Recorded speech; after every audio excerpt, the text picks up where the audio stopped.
kalian, sejarah gaib Tanah Jawa, dari Aji Saka ke Sunan Kalijaga mengerikan, banyak tumbal. Di atas Tanah Jawa, ada rahasia gelap yang tak banyak orang tahu.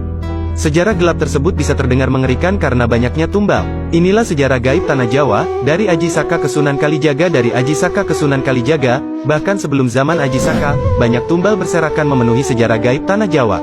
Sejarah Pulau Jawa benar-benar masih menjadi misteri. Pasalnya tanah ini belum diketahui keberadaannya sampai didatangi peziarah China pada abad 5 Masehi. C.W. Leadbeater menyebutkan, kalau 2000 tahun sebelum Masehi, Pulau Jawa sudah menjadi bagian bangsa Atlantis. Namun ketika Atlantis runtuh, Jawa pun menjadi negeri yang terpisah dari induknya. Tatkala berada di bawah kekuasaan bangsa Atlantis inilah, ajaran gaib hitam mulai diajarkan kepada warga setempat. Maka pengaruh aliran hitam itu menjalar kuat dalam tradisi serta merusak struktur masyarakat zaman itu. Pada zaman kuno itu, mereka menyembah dewa bengis yang selalu menuntut tumbal nyawa.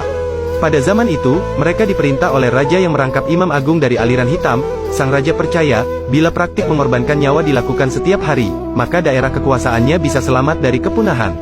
Raja itu kemudian membangun pagar gaib demi merawat perlindungan di atas Tanah Jawa. Dengan praktik sihir serta ilmu gaib, maka persembahan kepada dewa yang haus darah tetap berlanjut selama berabad-abad kemudian. Agar tujuan itu terwujud, mereka menciptakan mantra untuk memelihara agar ilmu hitam ini bertahan. Efek dari hal ini bisa dilihat secara mata batin dalam wujud awan gelap raksasa yang melayang-layang di atas Pulau Jawa. Ganjilnya, awan hitam ini seolah-olah terpaut pada titik-titik tertentu, tidak terseret angin sehingga masih menetap di tempat awalnya. Lokasi awan hitam ini sengaja ditempatkan oleh raja terdahulu di dekat kawah-kawah gunung berapi aktif. Pasalnya, area ini kerap dihuni pelbagai jenis makhluk halus. Nah, makhluk gaib inilah yang siap menerima perintah dari sang raja. Syahdan, tahun 1200 sebelum Masehi, Pulau Jawa diinvasi secara damai oleh Raja Vaivasvata Manu yang membawa agama Hindu.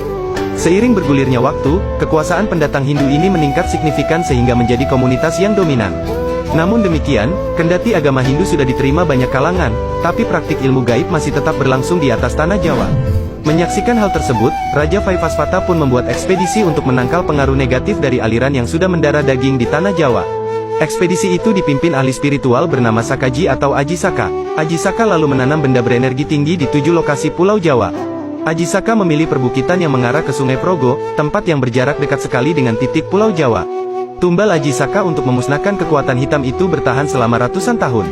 Sampai suatu ketika tiba, di mana jin kembali memegang kekuasaan. Hujan darah terjadi di mana saja, bencana ganas merajalela. Inilah zaman di mana ilmu gaib berkembang biak di atas Jawa seperti kejawen, klenik, dan ilmu kebatinan. Syahdan, abad ke-13 tibalah Syekh Subakir, seorang ulama utusan Kesultanan Turki Utsmaniyah ke Tanah Jawa. Syekh Subakir merupakan ulama besar yang bertugas menumpas pengaruh negatif ilmu gaib di Pulau Jawa, serta menjadi salah satu tokoh penyebar Islam Nusantara. Syekh Subakir membawa batu hitam dari daratan Arab yang sudah dirajah. Lalu dengan karomah yang ia punya, batu hitam bernama Raja Aji Kalacakra itu dipasang di tengah-tengah Tanah Jawa, yakni di puncak Tidar, Magelang. Pasalnya Gunung Tidar diyakini sebagai titik sentral atau paku tanah Pulau Jawa. Alhasil, kekuatan negatif Pulau Jawa bisa ditangkal. Inilah masa ketika ilmu kebatinan semakin berkembang menjadi beberapa cabang, semisal ketabiban, kesaktian, kanuragan, kewaskitaan, kekebalan, pengasihan, termasuk pula tenaga dalam.